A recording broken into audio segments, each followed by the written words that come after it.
ọkwa nke bụ nwaanyị nọ n'iru anyị niile wee sị na ịchọlụ onye dị nnekwu katawala arụ na ịchọrọ ndị pinọpinọ nekwana ya n'oluo onye ọkatala arụ Aderi, ike agwanụ sister, good afternoon. I'm going to see you.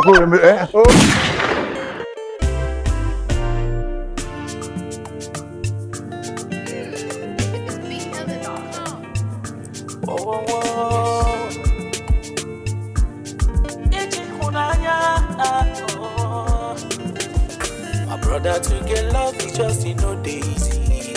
Now for God, not true love, no she sister, to get love is just no daisy. Oh, what ya no can Ije Ihunanya, Ije Ihunanya, Ije Ihunanya, Ije Ihunanya, oh, Ije Ihunanya.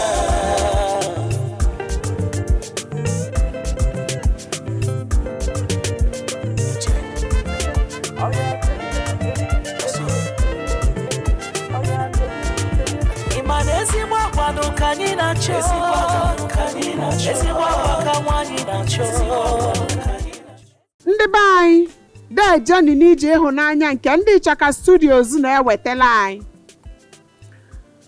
Ichaka Studios bụ ebe nwoke na nwaanyị na-achọta di na-achọtakwa nwunye nya onye ọbụla toluwolo oge ịnụ di ma ọ bụ toluwolo oge ịnụ nwaanyị ma ya nwere nke ọ nwere. Nya biko kpọtụla anyị n'ekwentị a anyị ejikọ gị na di ma ọ bụ nwunye unu nụva dị mụọ ọmụmụ bava ụba emejupụta ife Baịbụl kwuru. Unu chọọ isonyela anyị sonyelụ na anyị na YouTube, Facebook, Instagram na TikTok. Onye nọ m n'aka nri abịawo mbụ ọ chọtara ive o ji m aka wee bịa o wee bịakwa ọzọ wee dutele ya nwoke ọzọ so gwakana anyị onye Igbo. Ama m bụ Obi Okafọ lọlọ Egbo oyibo onye nne n'Ọka. Onye nọkwa n'anyị n'aka ekpe gwakana anyị onye Igbo. Afam bụ the boss. Abụbụ m onye Ọka. Hey, the boss. Oh yeah, ọnọbụ. Hey, egbe ịmakwa na ka eji eme ive na-ebịawa ije enwe m. Ịma na mgba na mama ọkwa na-atụ nya. Ogologo ahụ ekwe m atụ nya. Ogologo karịrị mmegheri ele mmegheri ele ọ nara ekwe m. Ogologo karịrị akarị mana mee ka ahụ ma na-atụ ọkpa m ele ntụgoro ọkpa ele ọ dịkwa mma. Ọ dị mma mana ka m bidozie ni ngwa bido nu. Egbe igwe. Hey! Awakwana m atụ nyawo. Ka nna ya akọbọ. Nollywood, Egbe oyibo. Egbe igwe. Ogologo ọkalịlị. Ọkalịlị. Nwaanyị abụ ijele. Hey! Nwaanyị abụ mmanwụ. Ọdụ nnọ. Egbe igwe. Egbe nke izi n'Ọka. Egbe Ọka. Onye nneneta Ọka. Ọnya nwa. Anyị abịaluokwani. Ọnya. Anyị ji edu gị dị taanị. Nkwelekwa. Ekwele m.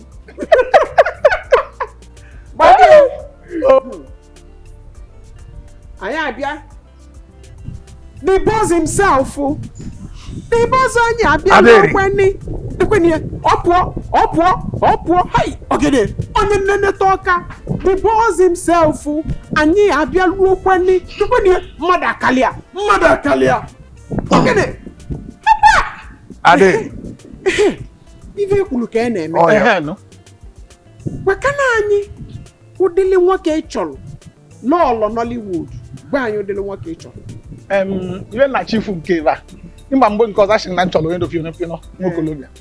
Vajọs bụ onye katala arụ biko. Onye katala na arụ. Ikwu m okolobịa adụrọ m. Onye katala arụ nwekwala ezigbote ego. Achọghị onye nwunye ka nọkwa ndụ. Achọghị onye nwunye nwurugolo. Na-achọzọ onye ya na ya ebu nnọọ mma. O dị ndụ nchọsọ ebe a. ụmụ okolobịa anụ nwa gụ na megharị arụ echebeghị na vidio nyecheghị na vidio wee agha na-anasị gị ego ị nwere ike bụ adọrọsị biko ụmụ okolobịa adọrọ m ele nnọba ọgwụchakwa chekweli mgbe na-ekwu ị chọrọ onye nwunye ya nwụrụ wala ị chọrọ onye nwunye ya dị ndụ onye akpụkọ wọmasidi ma ọkọchie m ike nji anyụ nshi biko mgbabadi ya agbadogo m the boss Aderi. the boss ezigbote onye ọka Aderi International. nje gwakana anyị ụdịrị nwaanyị ị chọrọ Aderi ine n'anya funu ka nran. Ịmara mmadụ ihe ma na-eku n'aka. ewo Lift o. Ọkwe m. Ịchọta onye dị ka m na ya na-abụba bed anyị akwụkwọ. Onye ya bụ mbata n'anya obi abụ m Paulina. Mbata okude m obi nne ya n'iru. Ọwụla akwụ ugo nwa. udo dị na ife nwe ka a sị na ọ dịrọ na-abụ esi isi mgbe unu fụzila onwe unu anyị malị ngwa tụghalịanụ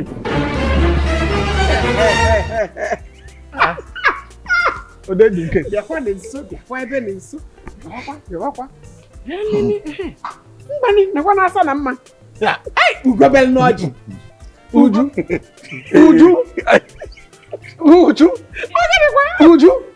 onye ka m gwa gị enwere m kọmentị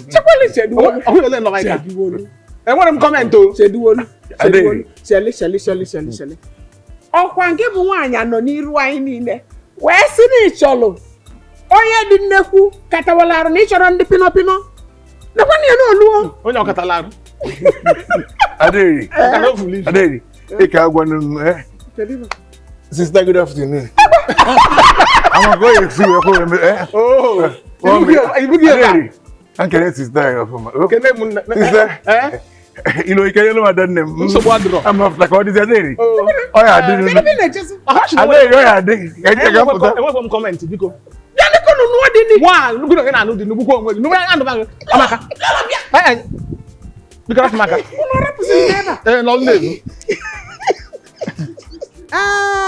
ndị be anyị ọkwani n'ibe ka anyị na-eweta ije ịhụnanya nke Ichaka Studios na-ewepụta n'isi njedebe bikoni sonyelu na anyị maka ndị chọlụ di ma ọ bụ nwunye akala ekwentị anụnwa na-egosi n'ive onyonyo a nyaka unu ya akpọ wee tinye unu n'ive a na-eme unu bịa na Ichaka Studios chọta di ma chọtakwa nwunye deje niri nne ndị be anyị sonyere na anyị na ije ịhụnanya nke Ichaka Studios na-ewetala anyị Ichaka Studios ị ga-enweta anyị na Facebook, Instagram ya na YouTube. Ichaka Studios ebe obi aṅụrị isonyela anyị ife niile adalikwe ite Ichaka Studios bụ gịnị?